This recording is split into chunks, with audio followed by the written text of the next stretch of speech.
BSc part द्वितीय की अकार्बनिक रसायन विज्ञान की कक्षा में मैं डॉक्टर के Verma, assistant professor in chemistry, government PG college Kaladera, आपका स्वागत करता हूँ। आज का टॉपिक है प्रथम संक्रमण श्रेणी के तत्वों का धात्विक गुण, अर्थात metallic nature of elements of first transition series. संक्रमण तत्वों के धात्विक गुण निम्न प्रकार से होते हैं। फर्स्ट प्रॉपर्टी है हार्डनेस, कठोरता। संक्रमण तत्व धातुओं की तरह कठोर होते हैं। सेकंड है आघात वर्धनीयता, मेलाबिलिटी, अर्थात इन तत्वों को जब पीटा जाता है या चोट मारी जाती है तो इनका लंबाई बढ़ जाती है। थर्ड प्रॉपर्टी है तन्यता, डक्टाइल।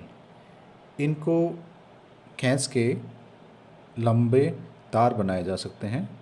ये प्रॉपर्टी तन्यता कहलाती है। नेक्स्ट प्रॉपर्टी है उच्च गलनांक व क्वथनांक। इन संक्रमण तत्वों के boiling point and melting point high होते हैं। अगली प्रॉपर्टी है इनकी विद्युत सुचालकता, अर्थात ये धातुएं या संक्रमण तत्व विद्युत के सुचालक होते हैं। जब इनको विद्युत परिपथ में जोड़ दिया जाता है तो इनके द्वारा विद्युत की चालकता होती है, अर्थात ये transition metals electrical conductivity show करते हैं। इसके अलावा ये थर्मल कंडक्टिविटी, ऊष्मीय चालकता भी प्रदर्शित करते हैं। ऊष्मीय चालकता में जब इन धातुओं को किसी एक सिरे से गर्म किया जाता है तो इनका दूसरा सिरा भी गर्म हो जाता है, अर्थात टेम्परेचर का या हीट का कंडक्शन होता है। इस गुण को ऊष्मीय चालकता या थर्मल कंडक्टिविटी कहते हैं।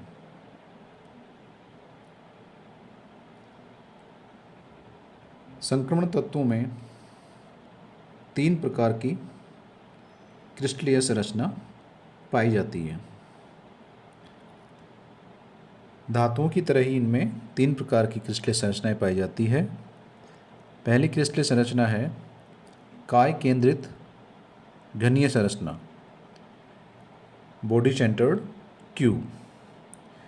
दूसरी संरचना होती है फलक केंद्रीय घनीय संरचना, अर्थात फेस सेंटर्ड क्यूब। और तीसरी संरचना होती है षटकोणीय निबिड़ संकुलित संरचना, हेक्सागोनल क्यूबिक पैकिंग। तो इन संक्रमण धातु में 3 प्रकार की क्रिस्टल संरचना होती है। बीसीसी पहली, दूसरी एफसीसी और तीसरी एचसीपी। लेकिन यहाँ पे एक अपवाद पाया जाता है मैंगनीज में। मैंगनीज में अपवाद क्यों होता है? इसके स्थायी D5 इलेक्ट्रॉनिक विन्यास के कारण इसकी विशेष संकुलित क्रिस्टलीय संरचना होती है।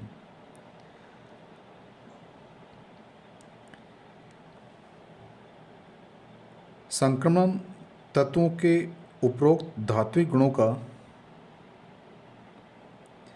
कारण इनमें विद्यमान D इलेक्ट्रॉन तथा विशेष प्रकार के धात्विक बंध हैं।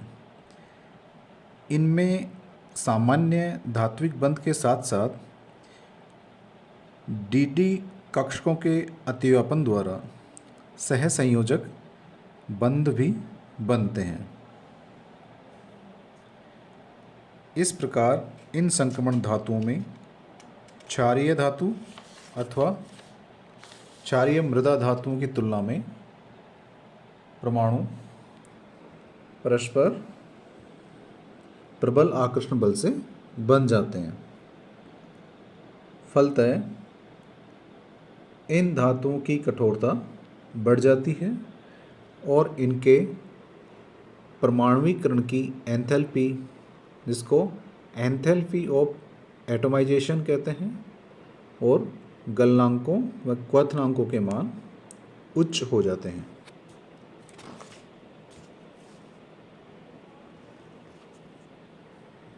इन संक्रमण धातुओं में इनके परमाणुओं में अयुग्मित इलेक्ट्रॉन की संख्या बढ़ने के साथ साथ इनमें धात्विक बंध की सामर्थ्य भी बढ़ती जाती है।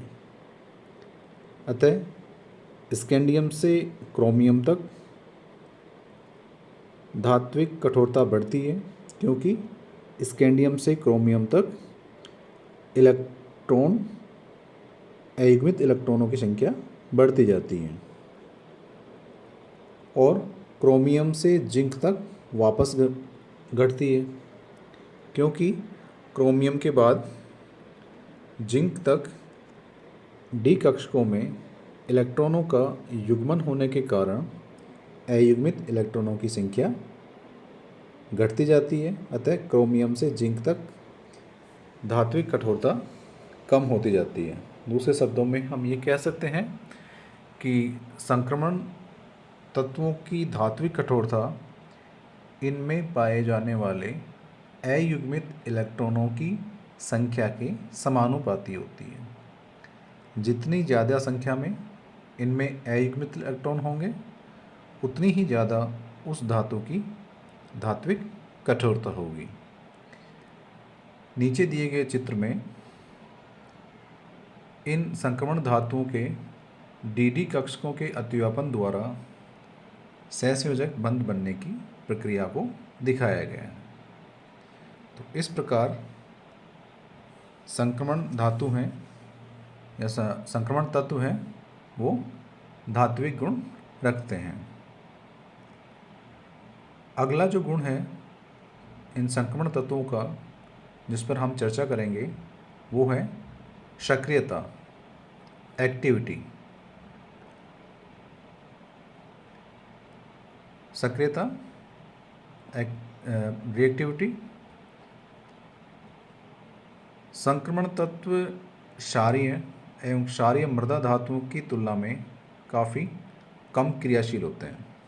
प्राय देखा गया है कि संक्रमण तत्व हैं जो क्षारीय एवं क्षारीय मृदा धातुओं की तुलना में काफ़ी कम क्रियाशील होते हैं। इसके क्या क्या कारण हैं?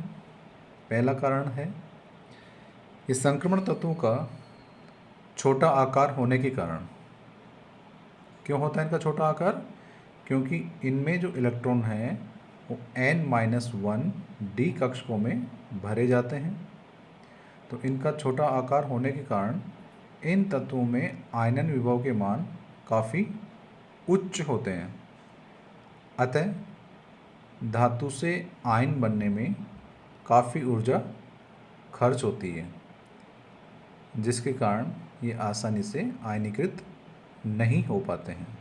तो पहला कारण तो ये हो गया कि इनकी रिएक्टिविटी क्षारीय एवं क्षारीय मृदा धातुओं से कम क्यों होती है? क्योंकि इनका आकार क्षारीय और क्षारीय मृदा धातुओं की तुलना में छोटा होता है और उस छोटे आकार के कारण इनमें से इलेक्ट्रॉन को बाहर निकालना काफ़ी मुश्किल होता है, जिसके लिए बहुत ज़्यादा ऊर्जा खर्च होती है और जिससे ये आसानी से आयनीकृत नहीं होते हैं। दूसरा कारण यह है कि इनमें सहसंयोजक बंध बनने के कारण इन तत्वों की ऊष्मा का मान उच्च होता है।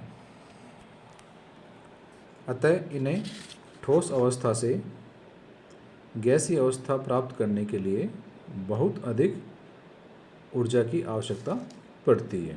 यानी इनकी ऊर्ध्वपातन ऊष्मा का मान बहुत उच्च होता है जिससे ये ठोस अवस्था में, गैसीय अवस्था में आसानी से परिवर्तित नहीं होते हैं।